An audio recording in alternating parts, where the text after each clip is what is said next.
إن الحمد لله نحمده ونستعينه ونستغفره ونعوذ بالله من شرور أنفسنا ومن سيئات أعمالنا ومن يهده الله فلا مضل له ومن يضلله فلا هادي له وأشهد أن لا إله إلا الله وأشهد أن محمدًا عبده ورسوله أعوذ بالله من الشيطان الرجيم بسم الله الرحمن الرحيم يا أيها الذين آمنوا اتقوا الله حق تقاته ولا تموتن إلا وأنتم مسلمون يا أيها الناس اتقوا ربكم الذي خلقكم من نفس واحدة وخلق منها زوجها وبث منهما رجالا كثيرا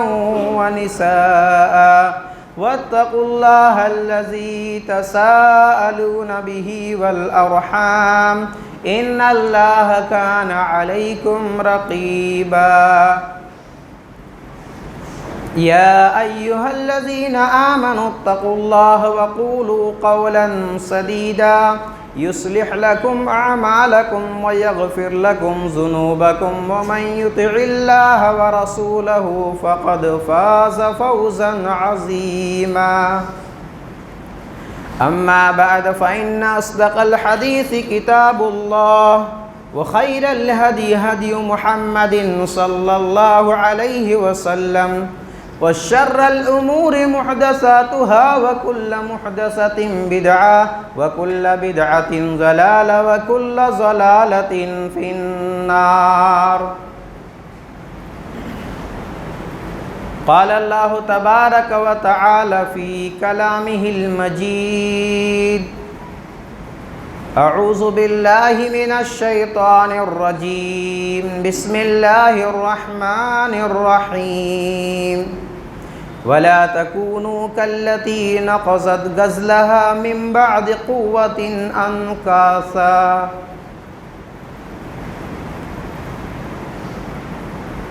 رب اشرح لي صدري ويسر لي أمري واحلل عقدة من لساني يفقهوا قولي رب زدنی علما اللہم رب زدنی علما۔ تمام قسم کی تعریف و توصیف حمد و ثنا بڑائی و کبریائی اللہ وحدہ لا شریک لہ کے لیے لائق و زیبا ہے۔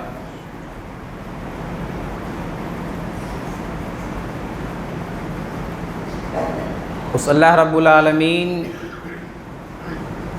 کہ جتنی تعریف کی جائے کم ہے۔ مختصر حمد و ثنا کے بعد سارے ہی انبیاء کرام پر بے شمار انگنت درود و سلام کی پھول برسے،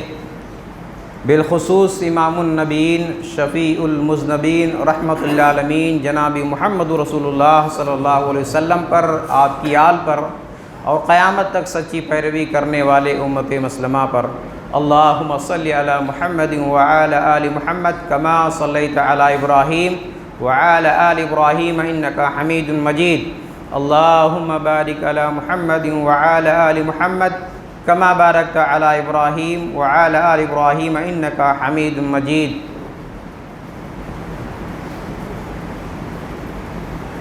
محترم سامعین، پردہ نشین اسلامی ماؤں اور بہنوں، عزیز بچوں، ہم اور آپ رمضان مبارک کے بالکل آخری پڑاؤ سے گزر رہے ہیں۔ رمضان مبارک ہم سے رخصت ہو رہا ہے، گنے چنے 2-3 دن اور بچے ہوئے ہیں۔ ہمیں اور آپ کو چاہیے کہ جس طرح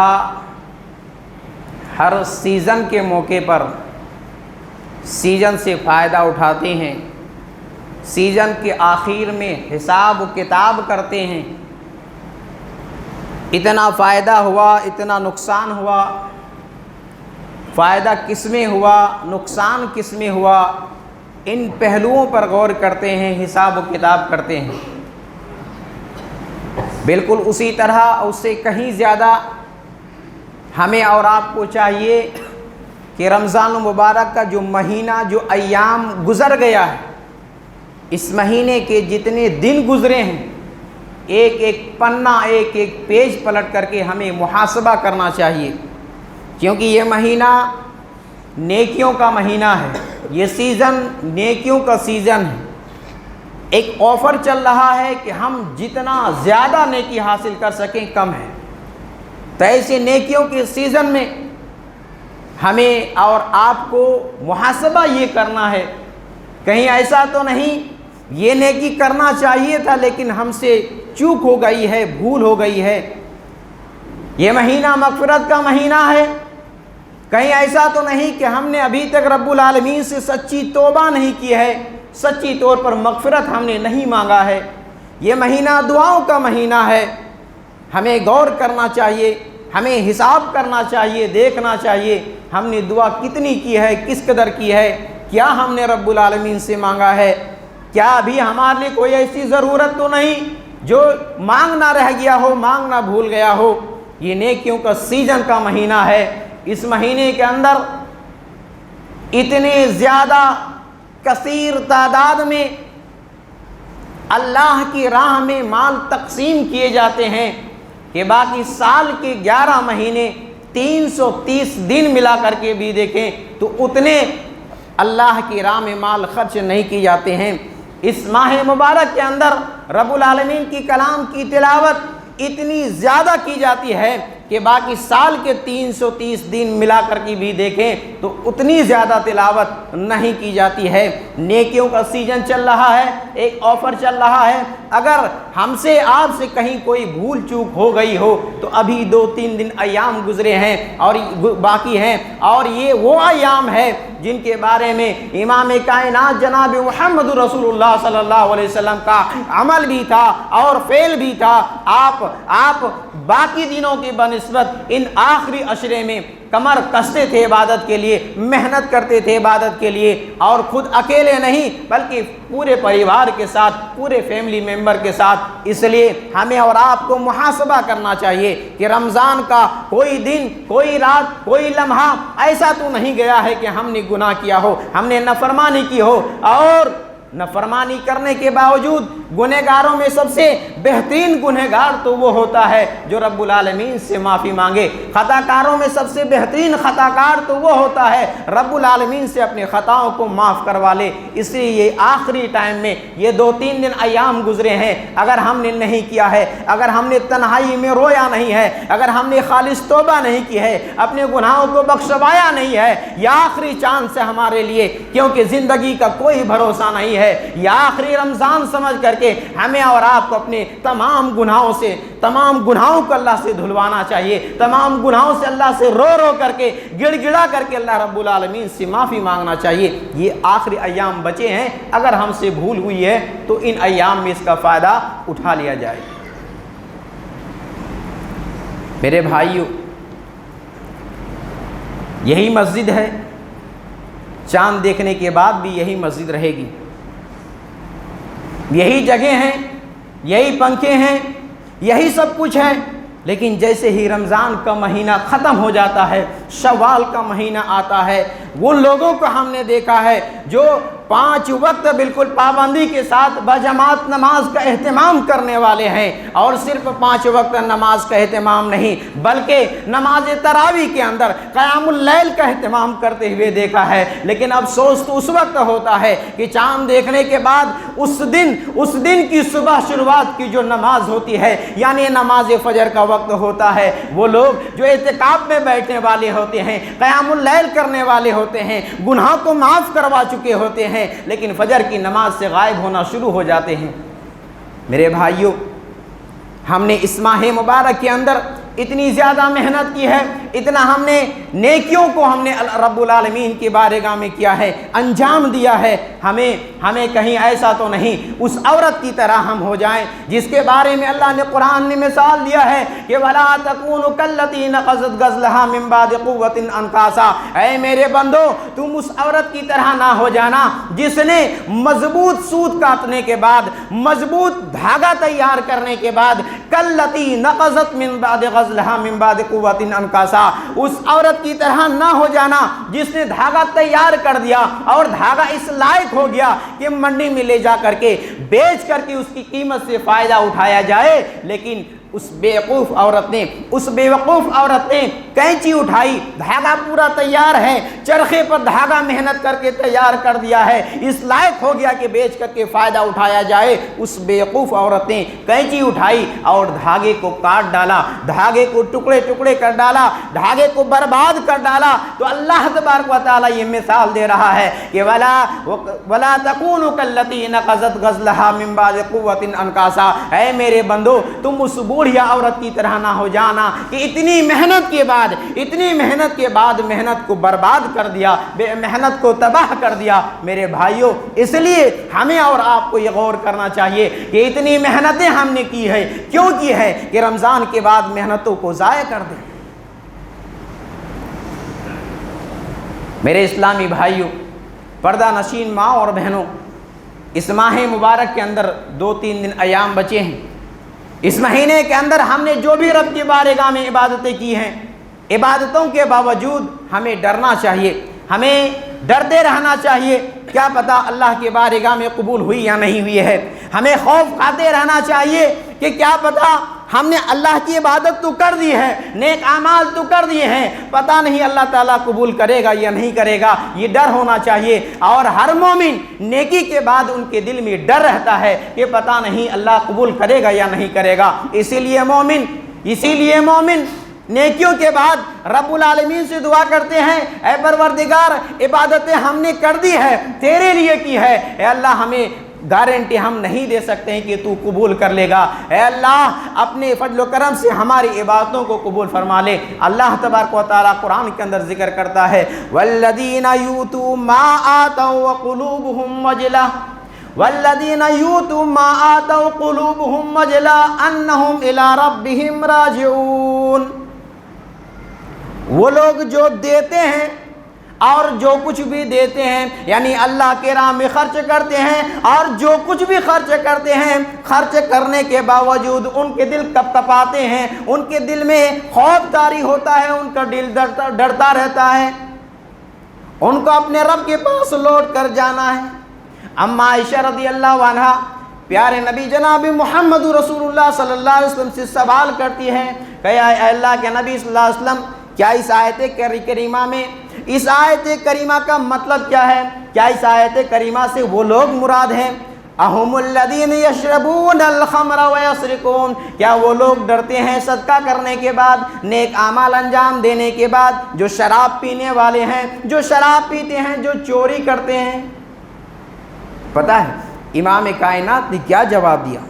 قال لا یا بنت الصدیق، اے صدیق کی بیٹی تم اس کا غلط مطلب لے رہی ہو۔ اس کا مطلب یہ نہیں ہے کہ اللہ کی راہ میں خرچ کرتے ہیں تو یہ خرچ کرنے والے شرابی ہو، اللہ کی خرچ کرنے والے یہ زناکار بدکار ہو، نہیں۔ اے صدیق کی بیٹی یہاں وہ لوگ مراد ہیں یصومون ویتصدقون ویصلون، وہ لوگ اللہ سے ڈرتے ہیں نیکیوں کے باوجود، جو روزہ رکھنے والے ہیں، جو نماز پڑھنے والے ہیں، جو اللہ کی راہ میں صدقہ و خیرات کرنے والے ہیں۔ وَهُمْ يَخَافُونَ أَلَّا يُتَقَبَّلَ مِنْهُمْ، اور وہ ڈرتے رہتے ہیں کہ کہیں اللہ تعالیٰ ان کی نیکیوں کو ریجیکٹ نہ کر دے، ان کی نیکیوں کو نہ منظور نہ قرار دے۔ میرے بھائیوں، اللہ کے نیک بندے نیکیوں کے بعد اللہ سے قبولیت کی بھی دعا کرتے ہیں کہ اللہ تعالیٰ قبول کر لے۔ وہ ڈرا کرتے تھے کہ کہیں ایسا نہ ہو کہ اللہ تعالیٰ ہماری نیکیوں کو ریجیکٹ نہ مار دے۔ میرے بھائیوں، حضرت ابراہیم علیہ السلام کو کون نہیں جانتا ہے؟ ابراہیم علیہ السلام کے مرتبے سے کون اہل ایمان واقف نہیں ہے؟ حضرت ابراہیم علیہ السلام اللہ کے خلیل ہیں، پوری زمین میں بلکہ پوری کائنات میں اپنے دور میں اکیلے مسلمان ہے اور اللہ کے دشمنوں سے اکیلے بھیڑنے والے ہیں۔ حضرت ابراہیم علیہ السلام اپنے بیٹے اسماعیل علیہ السلام کو لے کر کے اس پورے روئے زمین کے اندر اللہ کا پہلا گھر خانہ کعبہ تعمیر کر رہے ہیں، خانہ کعبہ کو بنا رہے ہیں۔ آج اگر ہمارا حال کیا ہے، اگر آج ہم کہیں دینی کام میں، کہیں دینی جگہوں میں، کہیں مسجد اور مدرسوں میں 1000-2000 اگر ہم تعاون کر دیتے ہیں تو فخر سے ہمارا سر اونچا ہو جاتا ہے کہ اس میں ہمارا بھی تعاون ہے۔ یہاں دیکھیے کوئی چندہ نہیں، کوئی تعاون کے اعلان نہیں۔ حضرت ابراہیم علیہ السلام اکیلے، باپ بیٹے دونوں، اور باپ بھی انجینئر کا کام کر رہے ہیں، باپ مستری کا کام کر رہے ہیں اور بیٹا لیبر کا، مزدوری کا کام کر رہے ہیں۔ باپ بیٹا دونوں اس روئے زمین پر اللہ رب العالمین کا پہلا گھر خانہ کعبہ کی تعمیر کر رہے ہیں، لیکن میرے بھائیو اللہ تعالیٰ نے قرآن مجید کے اندر اس کا نقشہ کھینچا ہے۔ وَإِذْ يَرْفَعُ إِبْرَاهِيمُ الْقَوَاعِدَ مِنَ الْبَيْتِ وَإِسْمَاعِيلُ، یاد کرو میرے بندے ابراہیم اور اسماعیل کے اس واقعے کو جبکہ وہ اللہ کے گھر کو اٹھا رہے تھے، اللہ کے گھر کی تعمیر کر رہے تھے۔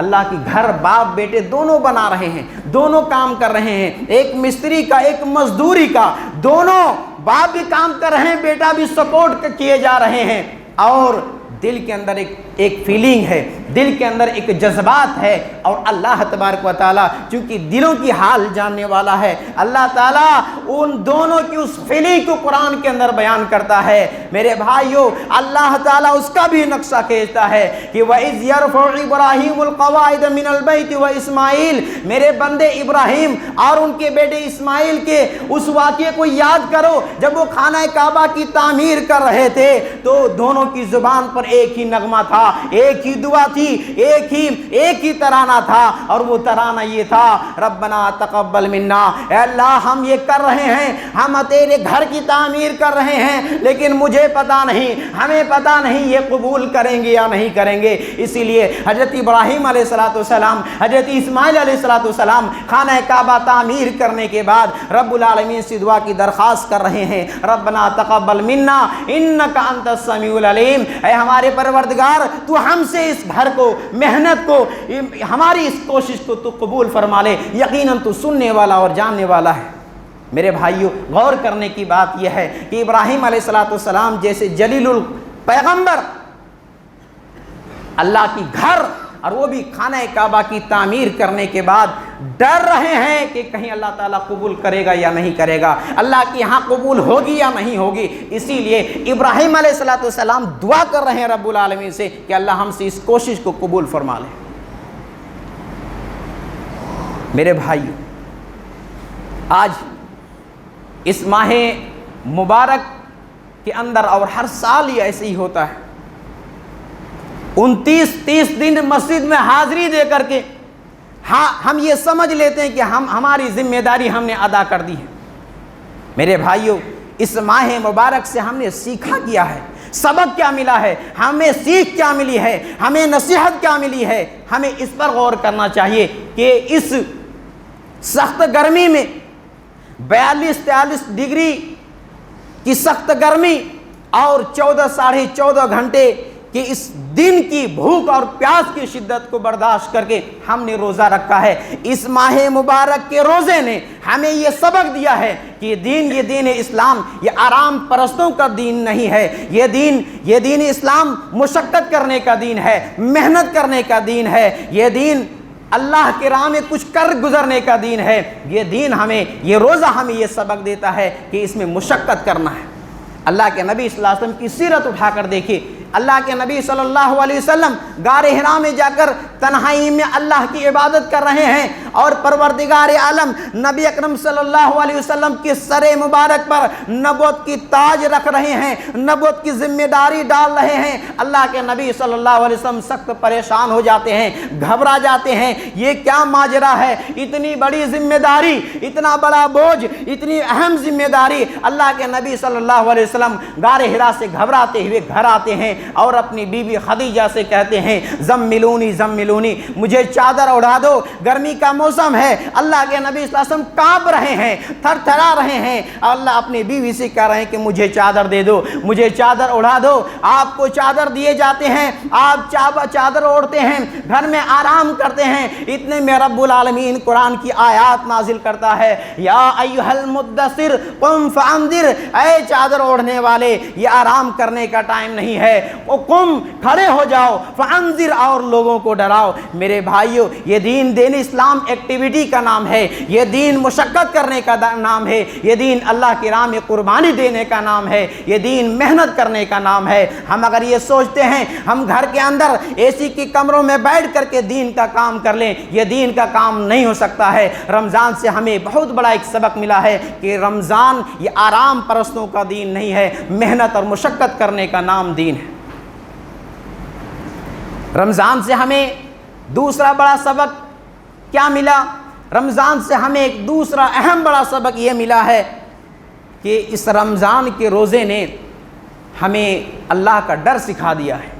اللہ کا تقوی سکھا دیا ہے۔ ڈر کیا ہوتا ہے اس رمضان کے روزے نے ہمیں سکھایا ہے۔ ہم وضو کر رہے ہیں، کلی کر رہے ہیں، حلق میں پانی جا رہا ہے، دو چار بوندے حلق سے اتر جائے تو حلق کو تلاوت مل جائے، لیکن کیا مجال ہے کہ دو چار بوندے تو دور کی بات ہے، ایک قطرہ بھی ہم حلق کے نیچے نہیں اتارتے ہیں۔ آخر وہ کون سا جذبہ ہے میرے بھائیوں؟ اسی جذبے کا نام تو تقوی ہے۔ گھر کے اندر بند کمرے میں اس سخت گرمی کے موسم میں ہر گھر میں فروٹ ہوتا ہے، پھل ہوتا ہے، ٹھنڈا پانی موجود ہوتا ہے۔ اگر کسی کے گھر میں فریج نہیں ہے تو مٹکا ہے، کمرہ بند ہے، اگر وہ چاہے تو ایک گلاس، دو گلاس، آدھا گلاس اپنے پانی کو پی کر کے اپنے گلے کو تر کر سکتا ہے، پیاس کو بجھا سکتا ہے۔ لیکن کیا مجال ہے کہ بند کمرے میں بھی وہ یہ کام کر لے، وہ کچھ فروٹ کھا لے، کسی کو پتہ نہ چلے گا، کسی کو پتہ ہی نہیں چلے گا کہ پانی یہ پیا ہے یا نہیں پیا ہے۔ لیکن یہ جذبہ آخر کیا ہے؟ وہ کون سا جذبہ ہے کہ بند کمرے کے اندر بھی کوئی نہیں دیکھ رہا ہے، تنے تنہائی میں بھی ہے، ساری چیزیں موجود ہے، لیکن اللہ رب العالمین کا چونکہ حکم ہے کہ دن میں کھانا پینا نہیں ہے، دن میں کھانے پینے سے روزہ ٹوٹ جاتا ہے، تو اللہ کا حکم پا کر کے ہم نے اپنے کھانے پینے کو جو کہ ہماری ضروریات میں سے ہے اور ضروریات زندگی ہے، ہم نے ضروریات زندگی کو چھوڑ دیا ہے۔ تو رمضان کا یہ ایک سبق یہ ملا ہے کہ آخر وجہ کیا ہے، کھانا پینا ہم نے کیوں چھوڑا ہے؟ اللہ کے ڈر سے۔ تو اے اللہ تبارک و تعالی رمضان کے روزے سے یہ پیغام بندوں کو دے رہا ہے کہ اے میرے بندو، جب تو ایک مہینہ یہ کام کر سکتا ہے، ایک مہینہ میرا ڈر رکھ سکتا ہے، میرے ڈر کی وجہ سے کھانا حلال تھا، حلال کھانا کو چھوڑا ہے، پینا حلال تھا، تم نے پانی پینے کو چھوڑا ہے، بیوی سے ملنا حلال تھا، تم نے ہم بستری کو ترک کیا ہے، کیوں؟ صرف میرے ڈر کی وجہ سے۔ اے میرے بندو، جب تو ایک مہینہ یہ کام کر سکتا ہے تو باقی سال کے 11 مہینہ 330 دن بھی تم یہ کام کر سکتا ہے۔ 330 دن بھی تم اللہ کا ڈر رکھ کر کے، میرا ڈر رکھ کر کے تم برائیوں سے بچ سکتا ہے۔ یہ دوسرا رمضان کا ایک بڑا سبق ہے۔ اللہ تعالیٰ نے ہمارے کو تقوی سکھایا ہے۔ رمضان کا تیسرا سبق ہمیں یہ ملا ہے کہ ہر مشقت کے بعد آسانی ہے۔ آپ دیکھیے کہ 4:15 بجے سحری سے فارغ ہوتے ہیں اور 4:15 بجے سے لے کر کے اس کڑی گرمی، اس گرمی کی شدت کو برداشت کرتے ہوئے جب سورج غروب ہوتا ہے تب جا کر کے ہماری جان میں جان آتی ہے، ہمارے حلق کو تراوٹ ملتی ہے۔ تو یہ 14 گھنٹے کا جو پیریڈ اور فاصلہ ہے،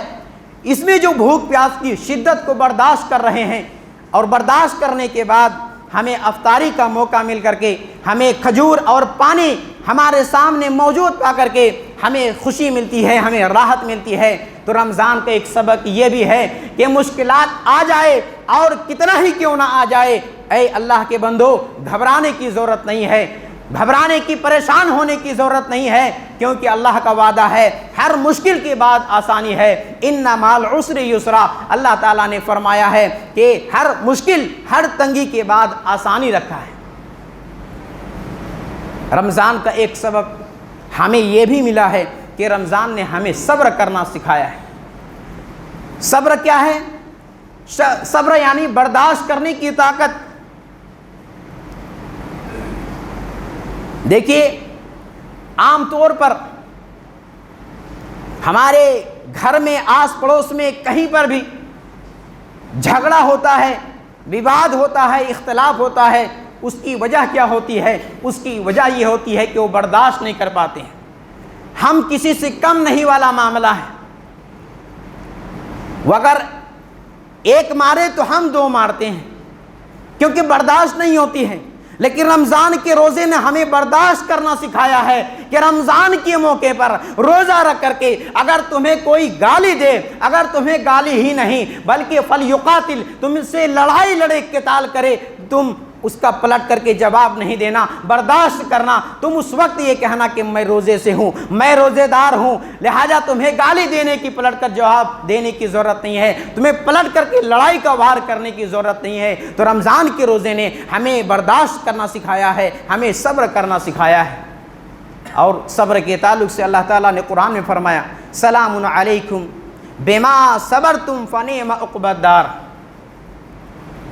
یہ جنتی جنت میں چلے جائیں گے، جنت میں داخل ہو جائیں گے تو جنت کے فرشتے اس کا سواگت اور ویلکم اس طرح کریں گے کہ تمہارے لیے سلامتی ہو، تم پر سلامتی ہو۔ کیوں؟ کس وجہ سے؟ فرشتے اس دن اس جنت میں صبر کو ہائی لائٹ کریں گے، بما صبر تمہارے صبر کے بدلے، تم دنیا میں تم نے صبر کیا تھا، صبر کے بدلے آج تم جنت میں جا رہے ہو۔ میرے بھائیوں، صبر کے تعلق سے قرآن کے دوسرے مقام پر اللہ تعالیٰ نے فرمایا ہے کہ صبر کا جو اجر ہے وہ بغیر حساب کے اللہ تعالیٰ اس کا اجر دیتا ہے۔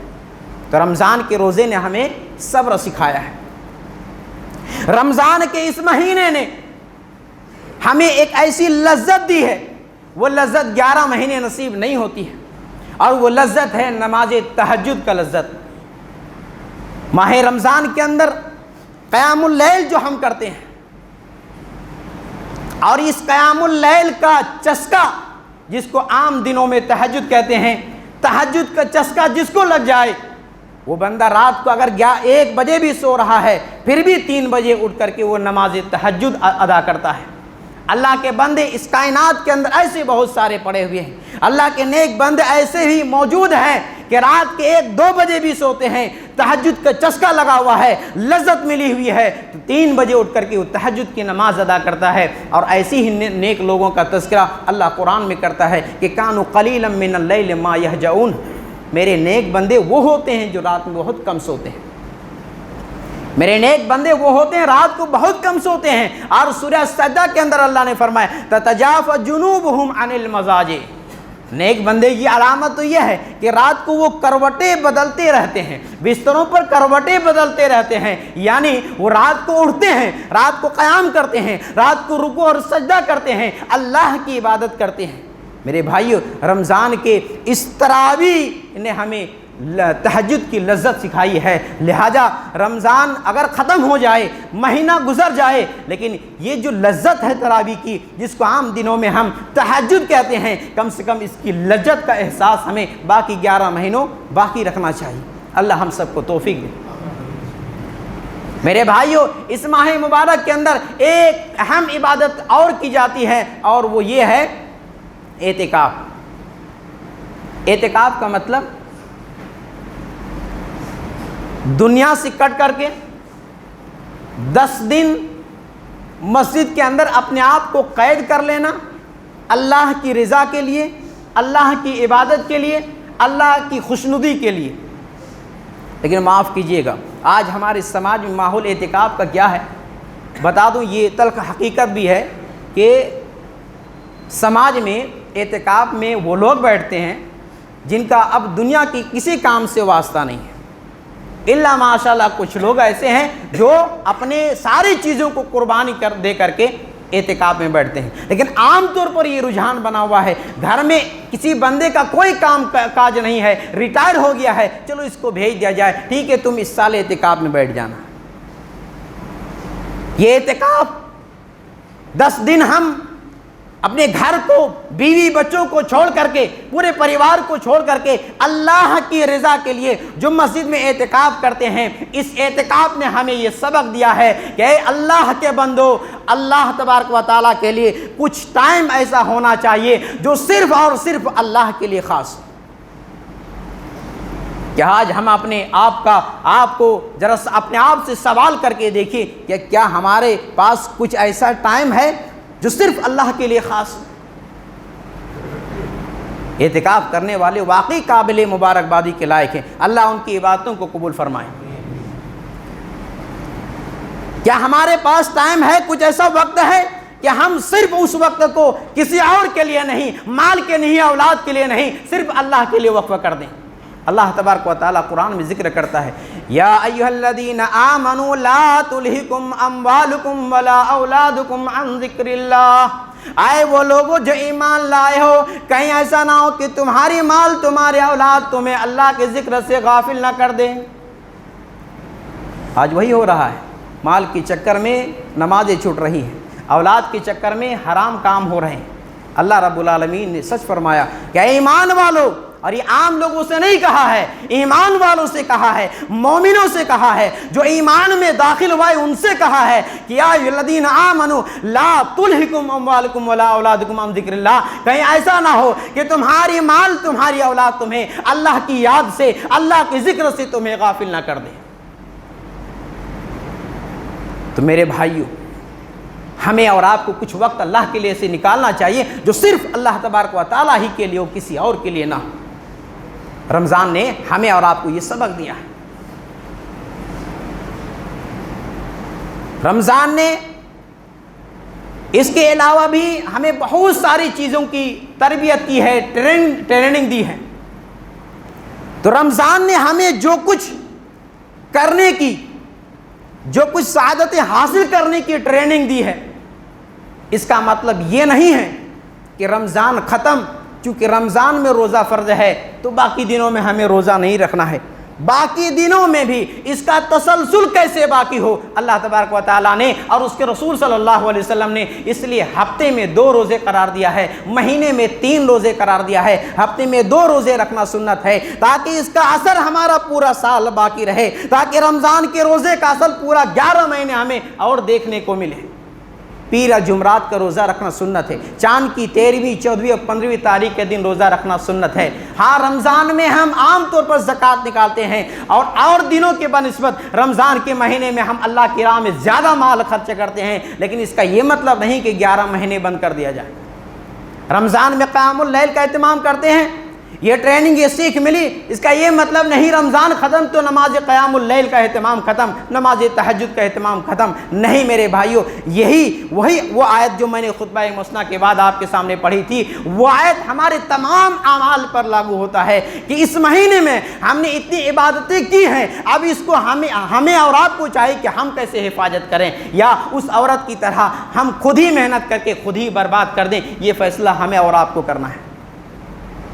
میرے بھائیو، آخر میں 2-4 باتیں زکوٰۃ الفطر کے تعلق سے میں عرض کر دیتا ہوں کہ زکوٰۃ الفطر ہر مسلمان، مرد، عورت، چھوٹے بڑے، غلام آزاد، سب کے اوپر فرض ہے۔ زکوٰۃ الفطر بہترین وقت چاند دیکھنے کے بعد سے عید الفطر کی نماز سے پہلے ہوتا ہے، 2-1 دن پہلے ادا کرنا جائز۔ زکوٰۃ الفطر ایک سا ہر فرد کی جانب سے 1 سا غلہ جو استعمال کرتے ہیں کھانے کا، ہر فرد کی جانب سے 1 سا غلہ زکوٰۃ الفطر میں نصاب ہے۔ اب وزن پوچھیں گے تو اس میں بڑا اختلاف ہے، عام طور پر 2.5 کلو، 3 سے 2.5 کلو کے برابر ہوتا ہے، لیکن پچھلے کئی سالوں سے ہم نے دیکھا ہے، اس بارے میں جو لٹریچر ہم نے پڑھا ہے وہ یہ ہے کہ 2 کلو 600 گرام بھی کہیں لکھ کے آتا ہے۔ تو احتیاط کے ساتھ 2 کلو 600 گرام سے کم نہ ہو، زیادہ ہو تو عام صدقہ ہوگا، کم ہوگا تو نقصان ہوگا، اس لیے احتیاط کے ساتھ تھوڑا زیادہ نکالیں گے تو یہ ہمارے اور آپ کے لیے فبیہا ہوگا، یہ ہمارے اور آپ کے لیے نیکیوں کا ایک ذخیرہ ہوگا۔ اب کس کو دینا ہے؟ تو زکوٰۃ الفطر، جس کو ہم زکوٰۃ دیتے ہیں، صدقۃ الفطر بھی، فطرہ بھی ہم اسی کو دیں۔ غربا مساکین کو 8 قسم کے حقدار ہیں، وہ صدقۃ الفطر کے بھی حقدار ہیں۔ لہٰذا عید ہمارے سامنے ہے، عید الفطر ہمارے سامنے ہے، خوشی کا تہوار ہے، لیکن دیگر قوموں کی طرح ہمیں بالکل اتنی بھی آزادی نہیں ہے کہ ہم خوشی میں جو چاہیں وہ کریں۔ یہاں حالات یہ ہے مسلمانوں کا کہ رمضان ختم، شوال آ گیا تو شیطان آزاد ہو جاتا ہے، یہاں مسلمان اتنا آزاد ہو جاتا ہے کہ اب وہ کسی کے بس میں آنے والا نہیں، پھر 11 مہینے بعد آپ کو دکھائی دیں گے۔ تو ہم اتنے آزاد نہ ہو۔ شریعت نے ہمیں خوشیاں دی ہیں، سال میں 2 خوشیاں منانے کی، 2 عید منانے کی، لیکن ہمیں ایک قید کر کے رکھا ہے، محیط کر دیا ہے کہ ہم اس سے زیادہ نہیں، یعنی جو عام دنوں میں جو چیزیں ناجائز ہیں، عید میں بھی وہ چیزیں ناجائز ہیں۔ عام دنوں میں جو چیزیں جائز ہیں، عید کے موقع پر اور خوشی کے موقع پر بھی وہ چیزیں جائز ہیں۔ اس لیے ناجائز چیزوں سے بچیں، حرام چیزوں سے بچیں، جائز چیز کو اپنائیں اور جائز خوشیاں منائیں، یہ ہم سب کے لیے بہتر ہوگا۔ رب العالمین سے آخر میں دعا کرتے ہیں کہ اللہ تعالیٰ، ہم سب گنہگار ہیں، خطا کار ہیں، ہم سب کے خطاؤں گناہ کو معاف فرما دے۔ اے اللہ ہمارے روزوں کو قبول فرما، اے اللہ ہمارے نماز تراویح کو قبول فرما، اے اللہ ہمارے قیام اللیل کو قبول فرما، ہمارے زکوٰۃ و صدقات کو قبول فرما، ہمارے قرآن کی تلاوت کرنے سننے کو قبول فرما، ہمارے چھوٹے بڑے تمام نیک اعمال کو قبول فرما۔ اے اللہ اس ملک کے اندر امن و شانتی پیدا فرما دے۔ اے اللہ اس ملک کے امن و شانتی کو بعض شر پسندوں نے اس کو توڑنے، برباد کرنے کی کوشش کی ہے اور کیے جا رہے ہیں۔ اللہ ان کا انجام اللہ تو خود ان سے نپٹ لے۔ اے اللہ غیبی طور پر ان مسلمان بندوں کی مدد فرما جہاں ظالموں نے ظلم کیا ہے، گھر کو توڑا ہے، دکانوں کو توڑا ہے، اے اللہ غیبی طور پر تو ان کی مدد عنایت فرما۔ اے اللہ ہم سب کے خطا و گناہوں کو معاف فرما دے۔ ہمارے چھوٹے بڑے جو اعمال ہم سے ٹوٹے پھوٹے ہو چکے ہیں، اللہ ساری عبادتوں کو شرف قبولیت سے نواز دے۔ جو بیمار ہے اللہ ان کی بیماری کو دور فرما، انہیں شفائی کاملہ عاجلہ عطا فرما۔ جو پریشان ہے اللہ ان کی پریشانی کو دور فرما اور غیبی طور پر تو ان کی مدد عطا فرما۔ آمین یا رب العالمین۔